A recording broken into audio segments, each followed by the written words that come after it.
사람은 내 이름을 이방인과 임금들과 이스라엘 자손들에게 전하기 위하여 택한 나의 그릇이라. 그가 내 이름을 위하여 얼마나 고난을 받아야 할 것을 내가 그에게 보이리라 하시니. 아멘. 주의 이름을 축복합니다. 우리 서로 인사 나눌까요? 잘 오셨습니다. 축복합니다.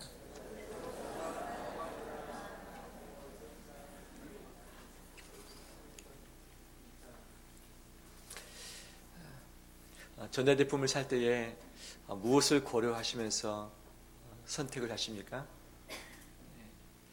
성능, 또 필요성, 또 가격, 그 다음에 AS 모든 것을 다 고민하면서 선택을 하시겠죠.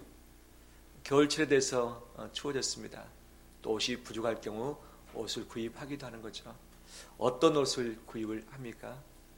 유행에 따라서, 또는 얼마나 따뜻한지, 또 나를 얼마나 돋보이게 되는지, 또는 얼마나 내구성이 강한지, 또는 가격대가 어떠한지, 내가 원하는 이 기준들이 있는데 이 기준에 부합을 할 때에 그 옷을 선택해서 살기도 하는 거죠. 음식을 먹을 때 역시 마찬가지죠. 식당들이 많이 있고 메뉴가 많을 때 어떤 음식을 먹을 것인가, 혼자 갔을 때, 가족과 같이 갔을 때, 친한 친구와 갔을 때 무엇을 먹을 것인가는 여러 가지 고민 끝에 결정해서 먹는 것 아니겠습니까? 우리의 모든 선택은 우리의 목적에 따라서 가장 적당한 것을 선택하도록 하는 거죠. 그런데 전자제품을 살 때 가격도 비싼데 성능도 안 좋고 AS도 안 좋고 시대에 뒤떨어지고, 이 전자제품을 살 사람이 있을까요? 없을까요? 없겠죠. 어느 직장에서 사람을 뽑을 때에 어떤 사람을 뽑을까요? 영업직을 뽑는다 한다면 외향적인 사람을 뽑을까요? 아니면 내향적인 사람을 뽑을까요? 내향보다는 외향적인 사람. 행동이 빠른 사람을 뽑을까요? 행동이 느린 사람을 뽑을까요? 빠른 사람을 뽑기 좋겠죠. 그 직종에 맞는 사람을 뽑는 것은 실제 오너의 역할 중 하나 아니겠습니까? 만약 하나님께서 당신이 원하는 사람, 쓰길 원하는 사람을 뽑는다고 한다면 누구를 뽑을 것인가? 여러 가지 많은 기준들이 있겠죠. 나를 위해서 몇 년 동안 헌신할 것인가? 얼마나 능력이 있는가? 또 얼마나 성숙해 있는가? 얼마나 발빠른가? 얼마나 순종을 잘할 것인가? 얼마나 좋은 성과를 낼 것인가? 내가 말할 때마다 즉각 움직일 수 있는가? 정말 기도하는 사람인가? 말씀에 정통한 사람인가? 인간관계는 좋은가? 성품은 어떠한가? 하나님 위해서 얼마나 헌신할 수 있을 것인가? 맡겨지면 맡겨진 직분을 최선을 다해서 잘 감당할 수 있을 것인가? 얼마나 깨끗한가? 얼마나 거룩한가? 얼마나 온전한가? 이력을 봤을 때 탈탈 털어서 먼지가 안 날 수 있는 사람은 없겠지만, 그래도 인생을 탈탈 털었을 때에 흠이 작은 사람, 이런 모든 것을 다 고려하지 않겠습니까? 그런데 좀 덜 떨어지고 흠도 있고 못나고 재빠르지도 못하고 하나님을 온전히 알지도 못하고 하는 그런 자를 선택할까라고 하는 것은 의문이 아닐 수 없는 거죠. 오늘 본문은 예수님께서 사울이라는 청년, 바울이죠. 바울을 선택하는 장면이 나오고 있습니다. 실제 바울은 객관적으로 봐서는 참 괜찮은 사람이었습니다. 진짜 괜찮은 사람이었습니다. 그는 학식이 아주 뛰어났습니다. 예루살렘에 있었던 가말리엘 문화의 제자였던 거죠. 우리로 말한다면 서울대 최고의 수재들이 모여서 배우는 곳인데, 하나님의 말씀을 제대로 가르치고 진정한 바리새인으로서 살 수 있도록 해주고, 그 다음에 학자로서 남을 이끌 수 있는 리더십을 가르치는 그 학교가 가말리엘 학교였습니다. 가말리엘이라는 스승이 상당히 성경에 정통한 학자였고 인품이 뛰어난 사람이라서 그때 당시 많은 사람들이 우러러 보는 자였습니다. 바울은 예루살렘 출신이 아니었습니다. 길리기아 다소 저 변방에 있던 사람이었던 거죠. 그가 예루살렘에 있었던 가말리엘 문화에 들어간다는 것은 이것은 정말 바늘귀에 들어가는 정도의 그런 가능성이 작았지만 바울이 그만큼 어렸을 때부터 잘 준비되고 그 다음에 훈련되어서 뽑힐 수 있었던 거죠. 그러면 그 가말리엘 문화에서 몇 년 정도 공부를 했을까? 학자들은 말하기를 최소 10년 이상 했을 것이다 라고 이야기를 하고 있습니다. 이미 잘 준비가 됐는데 10년 이상을 이 성경 말씀, 구약을 배우는데 올인하고요. 그다음에 유대인들의 모든 율법과 규칙에 정통하면서 이 합당한 삶을 살기 위해서 애를 썼었고, 유대인 중에 유대인을 만들기 위해서 그 바리새인들 안에서 바울을 상당히 많이 키웠던 거죠. 왜? 차세대의 리더감으로 생각을 했었던 거죠. 이미 로마의 석국 아래 있었기 때문에 로마에게 끌려다니지 않으면서도 바로 자기 의견을 펼칠 수 있고 유대인을 변호할 수 있고 유대인을 이끌 수 있는 어떤 시대에 맞는 리더가 필요했던 거죠. 이 바울은 그런 리더로서 잘 구비되었던 학적인 자였고 철학에 능통한 자였고 언어에 능숙한 자였고 리더십이 있었고 열정이 있었고 판단력이 있었고 재빠랐던 그런 자였습니다. 이 정경은 아니지만 바울과 테클라라는 행전이 있습니다. 바울의 제자, 여제자이던 테클라라는 자가 바울의 행적을 기록한 책인데 거기에는 바울이 이렇게 묘사를 하고 있죠. 바울은 키가 작다. 바울은 대머리이다. 바울은 다리가 굽었다. 걸격이 다부졌다. 눈썹이 서로 맞붙었다. 그다음에 눈이 쏙 들어갔다. 콧날은 오똑하지만 콧날이 굽었다. 하지만 표정은 온화했고 인간 같기도 하지만 또 달리 보면 천사처럼 보여질 때가 있다. 이것이 바울의 외모에 대한 표현이었습니다. 그런 외모 저로는 별 볼일 없는 자였지만 표정이 참 온화했던 자였다. 그 다음에 실력 있는 그런 대가 있다. 그는 로마 시민으로 태어났습니다. 예루살렘에 있었던 대부분의 사람들 로마 시민권을 갖지 못했습니다. 하지만 이 바울의 아버지가 누군지 모르지만 상당히 실력과 재력과 정치적인 힘이 있는 자라고 추측할 수 있는데 그 아버지의 덕에 로마 시민권을 가지고 태어났었던 거죠. 그래서 그는 로마가 다스리는 모든 제국은 자연스럽게 갈 수 있고 자연스럽게 갈 수 있었고 그 어떤 누구도 바울을 함부로 할 수 없는 보호받는 그런 대상이었던 거죠. 전체를 다 뜯어봤을 때 바울만큼 뛰어난 사람이 없을 정도, 하나님이 바울을 선택할 수밖에 없을 정도 그런 준비됐던 자라 할 수 있죠. 하지만 오늘 본문에 예수님이 바울을 처음 부르십니다. 첫 마디가 뭐냐? 4절 말씀 9장 4절 앞에 보면 이렇게 말합니다. 땅에 엎드려져 바울이 엎드려집니다. 들음에 소리가 있어 이르시되 사울아 사울아 내가 어찌하여 나를 박해하느냐. 예수님이 첫 마디가 왜 나를 박해하느냐라고 해서 그를 꾸짖는 내용이 나오는 거죠. 이 바울이 예수님을 직접 박해한 적은 없습니다. 그런데 예수님을 믿는 사람을 박해를 하고 있었던 거죠. 스데반 집사님이 7장, 8장 초반에 순교를 당합니다. 이 순교를 당할 때에 앞장서서 이 모든 이 스데반을 죽였던 자가 누구였는가? 바로 사울이라는 청년 바울이었던 거죠. 그가 대지상들에게서 이 권세를 부여받았습니다. 예수 믿는 사람들 다 끌어다가 옥에 넘겨도 좋다. 그들을 죽여도 좋다라고 하는 이런 권세를 받았던 거죠. 그래서 예루살렘 교회를 핍박했던 자였고 예루살렘 교인들뿐만 아니라 제자들을 흩어지게 했던 장본인이 사울이었고 예루살렘뿐만 아니라 다메섹에도 역시 예수 믿는 사람이 많았었는데 이곳에 원정을 가는 거죠. 가서 예수 믿는 사람들을 남녀 상관없이 다 끌고 오기 위함이었던 거죠. 이 날도 다메섹으로 가는 길에 예수님이 그를 부르신 것이죠. 갑자기 빛 가운데 나타나셨습니다. 사울이 갑자기 정신을 혼미하고서 넘어졌던 거죠. 사울아 사울아 어찌하여 네가 나를 박해하느냐. 사울이 말합니다. 주여 누구신데 제게 이런 말을 합니까?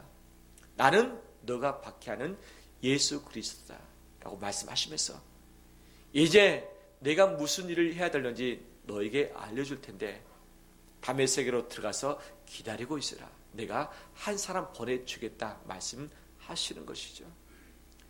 그를 처음 만났을 바로 그때에도 예수 믿는 사람을 잡기 위해서 박해하기 위해서 가고 있었던 것이었고, 예루살렘 교회는 이 사울과 원수지간의 관계였고 위협의 대상이었습니다. 바울은 모든 것이 다 준비되어진 정말 훌륭한 실력자였지만 예수 그리스도를 박해하면서 교회를 핍박했던 그런 장본인으로서 그의 이력, 그의 현재, 그의 삶은 전혀 맞지 않는 사람이었죠. 예수님과 원수된 자였죠. 하지만 예수님은 그를 찾아오셨고 그를 부르셨고 그를 택해 주셨습니다. 할렐루야. 이것이 바로 예수 그리스도의 전적인 은혜라고 할 수 있습니다. 자격이 없지만 예수님의 제자, 예수님의 사도 되기 위해서는 예수님 편에 서야 되고 예수님을 알아야 되고 좀 더 깨끗해야 되고 실력도 있어야 되는데 온전히 준비된 바가 되지 않았습니다. 그럼에도 불구하고 바울을 선택하시고 부르신 것이 예수 그리스도의 은혜인 줄 믿습니다. 우리 역시 이 은혜를 받은 줄 믿습니다. 바울은 예수님을 먼저 찾지 않았습니다. 먼저 예수님께 회개하지 않았습니다. 먼저 예수님께 헌신하지 않았습니다. 여전히 기세 등등해서 위협과 살기가 있었던 그런 청년이었는데 바로 주님의 은혜에 의해서 그를 찾아오셨고 그를 부르셨고 그를 자신의 사도로 삼아주셨던 것이죠. 우리를 선택하시고 우리를 하나님의 자녀 삼으시기로 계획하신 것이 창세 전인 줄 믿습니다. 내가 태어나기도 전에 주님은 나를 하나님의 자녀로 삼으시기로 이미 작정을 하셨던 것이죠. 내가 회개하기 전에 하나님은 나를 부르셨고 내가 무릎 꿇기 전에 나를 선택하셨고 내가 예수 그리스도를 믿는다 하기 전에 바로 하나님의 백성으로 이미 구분을 해 놓으셨습니다. 내가 다른 사람보다 더 착하기 때문에 부르셨고 내가 다른 사람보다 더 깨끗하기 때문에 부르신 것이 아니라 여전히 죄인이며 욕심쟁이이며 실수 많이 있고 허물이 많은 자임에도 불구하고 나를 부르시사 이 자리에 앉게 하신 줄 믿습니다. 이것이 바로 하나님의 은혜인 줄 믿습니다. 할렐루야. 자격 없는 자를 자격 있게 만드신 것이 은혜인 거죠. 그러기에 주님도 나를 인정하시어 은혜를 베푸셨던 것처럼 우리 자신 스스로를 인정하면서 자격이 없지만 내 자신을 용납하고 안아주며 끌어주는 우리 되길 원합니다. 내 옆에 있는 사람 한번 볼까요? 소리 좀 들어줄래요? 옆에서 얼굴을 보겠습니다. 자격이 있어 보입니까? 없어 보입니까? 있어 보인다고 한 사람은 거짓말할 수도 있습니다. 다 뜯어보세요. 다 뜯어보세요. 흠이 있습니까? 없습니까? 흠이 있지요. 못된 구석이 있습니까? 없습니까? 있지요. 죄 지었을까요? 그렇죠. 여전히 욕심 부릴까요? 그렇죠. 나와 관계 어떻습니까? 100%만 좋기만 합니까? 아니죠. 내 마음을 섭섭해 할 때도 있고 실망 줄 때도 있고 나를 넘어지게 할 때도 있는 거죠. 우리 모두는 따라서 합니다. 공사 중이다. 공사 중이다. 나도 공사 중이고 너도 공사 중이다. 그렇지만 공사 중인 자를 부르시고 택하신 것이 예수 그리스도의 은혜라는 사실이죠. 온전하지 못하지만 나에게 은혜를 주시자 부르시고 용납하신 것처럼 내 옆에 있는 사람을 그렇게 용납하고 은혜로 받는 우리 되길 원합니다. 은혜 아니면 상대방을 용납할 수 없습니다. 저 사람 내게 했던 못된 짓들, 나와 관계 없는 것들, 나를 넘어지게 했던 것들, 나에게 상처 주는 것들만 생각하면 왼수가 되는 거죠. 도저히 함께 할 수 없죠. 하지만 이런 나를 용납하시사 은혜를 베푸시고 택하신 것이 주님의 사랑이라면 이 사랑을 받은 자로서 내 가까이에 있는 사람을 용납해주고 은혜로 감싸주고 있는 모습 그대로 안아주는 우리 되시길 주의 이름으로 축원합니다. 그런 의미에 있어서 우리 가까이 있는 분들 손 꼭 붙잡아 줄까요? 제가 당신을 사랑합니다. 용납합니다.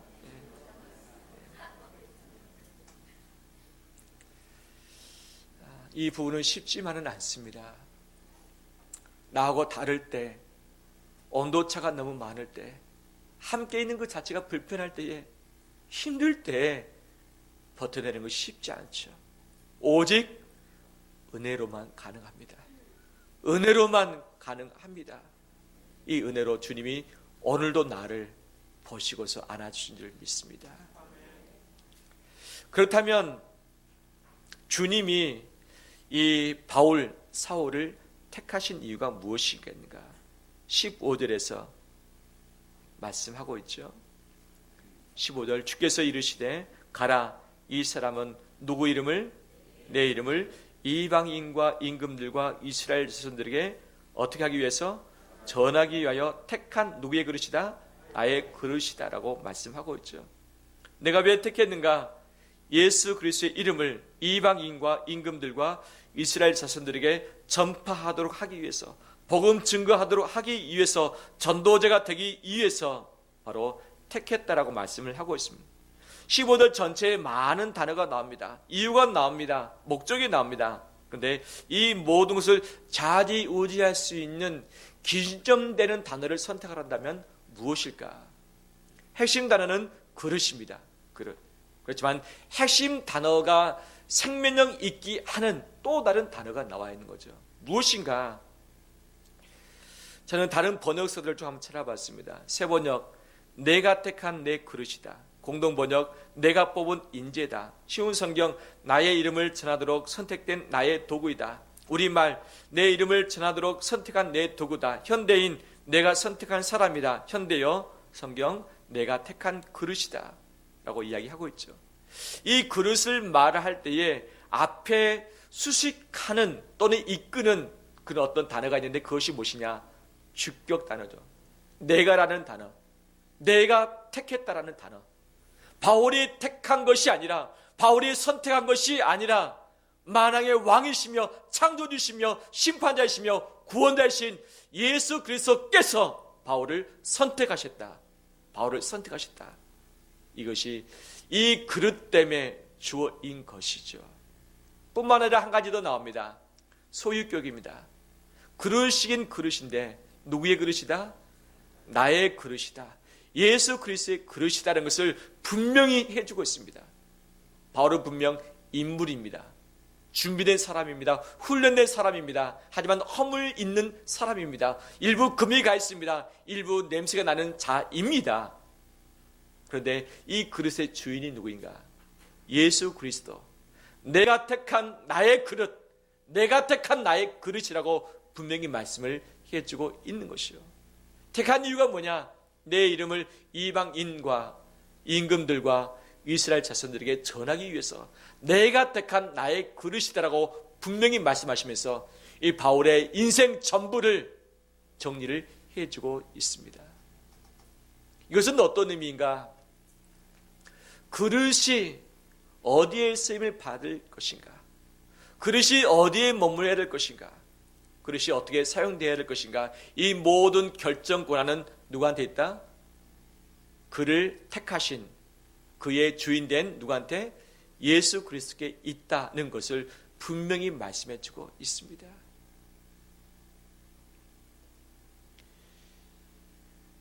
어디에 쓰임 받을 것인가? 바울이 결정하기보다 예수님이 결정하셨습니다. 무엇을 담을 것인가? 자신이 원하는 것을 담는 것이 아니라 주인이 원하는 것을 담았던 것이죠. 이를 위해서 택함 받은 자로서 부름받은 이후에 약 30여 년 동안 남은 평생을 주님을 위해서 살아가기 시작을 했었던 거죠. 바울이 원하는 일, 바울이 가길 원하는 장소, 바울이 만나길 원하는 사람, 바울의 계획대로가 아니라 성도님을 통해서 주님이 원하시는 사람을 만났고, 주님이 원하시는 사역을 했었고, 주님이 원하시는 지역에 있었고, 주님이 원하시는 속도대로 쓰임을 받았던 것이죠. 바로 이것이 바울의 주인 되시고 바울을 택하신 예수 그리스도의 일하심이었던 것이죠. 우리 역시 주님의 택한 주님의 그릇인 줄 믿습니다. 나는 부족하지만 자격이 덜 되지만 은혜로 말미암아 택함 받은 주님의 그릇입니다. 그렇다면 나는 어떤 삶을 살아야 될 것인가? 누가 주인된 삶을 살아야 될 것인가? 내 인생의 주인이 예수 그리스도이신 줄 믿습니다. 이것을 인정한다면 내 삶은 달라질 수밖에 없겠죠. 이 구당 전체를 묵상을 했을 때 제 눈을 끌었던 한 단어가 있습니다. 그것은 무엇이냐면 구당 9절 말씀입니다. 사흘 동안 보지 못하고 먹지도 마시지도 아니하니라. 사흘 동안 보지 못하고 먹지도 마시지도 아니하니라.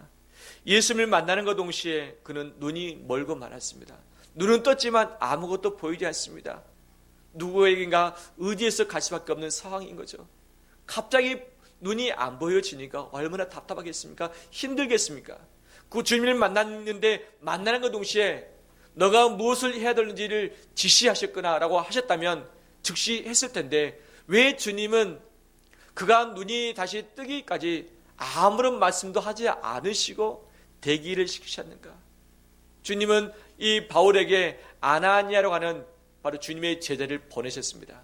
그 다음에 바울에게 안수기도를 하게 하셨죠. 그 다음에 눈의 비닐 같은 것이 벗겨지면서 눈을 뜨게 했고, 그 다음에 주님이 왜 너를 부르셨는지를 아나니아를 통해서 분명하게 듣게 되었고, 그 들었던 이후에 새로운 삶을 바울이 살게 되어지는 것이죠. 바울의 변화의 여정인데 이 여정에서 꼭 빠뜨리지 말아야 할 것이 뭐냐면 사흘 동안에 3일 동안에 있었던 그런 모든 일들이죠. 보지 못한 상황이었습니다. 바울은 먹지 않았습니다. 마시지 않았습니다. 식음을 전폐했습니다. 왜?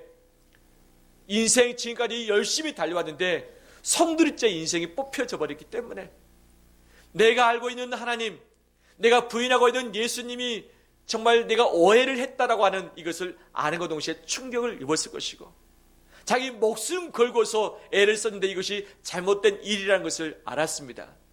그의 길들이 허점 바로 투성이라는 것을 그는 알았던 거죠. 그의 정체성이 상실되었습니다. 이제는 무엇을 위해서 살아야 되는지 어떤 길로 가야 되는지 내 존재의 이유가 무엇인지 헷갈릴 바로 그 순간 바로 그가 식음을 전폐하고서 그 다음에 기도하면서 엎드리고 있었던 거죠. 그 기간이 며칠이다? 3일이라는 거죠. 이 3일이 바로 바울을 바울되게 했었고 이 3일 동안 무엇을 했는가? 무엇을 했는가? 저는 화감건데 이 3일 동안 했던 것이 무엇이냐? 따라서 합니다. 주인 바꾸기. 주인 바꾸기를 했다. 그동안에는 바울이 주인 되어서 바울이 열심을 내어서 바울의 목표를 잡고서 바울이 알고 있는 지식과 정보를 가지고서 최선을 다해서 유대계를 지키기 위해서 애를 썼던 것이 그의 주인된 삶이었던 거죠. 이제는 예수 그리스도를 만나고 나서 자기 자신이 주인이 아니라는 것을 알았고 이제 주인이 예수 그리스도이심을 바꾸는 작업을 3일 동안 했었던 거죠. 철저히 자기의 죄를 회개를 했을 것이고 자기의 잘못을 뉘우쳤을 것이고 잘못된 사상, 잘못된 지식, 잘못된 성경 정보를 다 뜯어 고치면서 예수 그리스도 중심의 이 모든 것으로 기독교 세계관, 성경관을 뜯어 고치기 시작을 했었을 것입니다. 내가 주인된 삶에서 이제 나는 종이며 예수 그리스도께서 내 인생의 주인 되신다. 이것을 인정할 바로 그때가 바로 3일이 소요되었던 것이죠. 3일 만에 하나님은 아나니아라고 하는 이 제자를 보내시사 그를 안수케 하시고 그의 눈을 뜨게 하셨던 것이죠. 예수 그리스도를 만난다는 것, 예수 그리스도를 믿는다는 것 수많은 의미가 있지만 그 중 핵심 사항이 주인을 바꾸는 것이죠. 주인을 바꾸지 않았다면 예수 그리스도를 만났다라고 할 수 없습니다. 예수 그리스도를 만나는 것은 내 주인을 바꾸는 것이죠. 내가 내 인생의 주인이 아니라 예수 그리스도께서 내 인생의 주인 되시기 때문에 내 모든 방향, 내 속도, 내 사명, 내 할 일들 주님의 뜻대로 감당하겠다고 헌신하는 것이 이리에 합당한 삶인 줄 믿습니다. 저는 이 말씀을 준비하면서 한 가지 저 앞에 회개했던 것이 무엇이냐면, 나는 무엇을 담고 싶는가? 여기 컵이 있지만 이 컵은 주로 물을 담는 역할을 하고 있죠. 예쁜 그릇이 있을지라도 그 그릇 자기 자신은 이 그릇에 무엇을 담고 싶을까? 나는 아주 맛있는 밥을 담고 싶다고 할 수도 있고, 나는 아주 맛있는 반찬을 담고 싶다. 나는 담는 것이 싫다. 왜? 담고 나면 반드시 설거지를 해야 되니까. 나는 담지 않고 진열장에 고이 잘 포가되어진 예쁘고 멋진 그릇이 되고 싶다. 그릇은 그릇인데 보기 위한 그릇이죠. 쓰임받는 그릇이 아니라.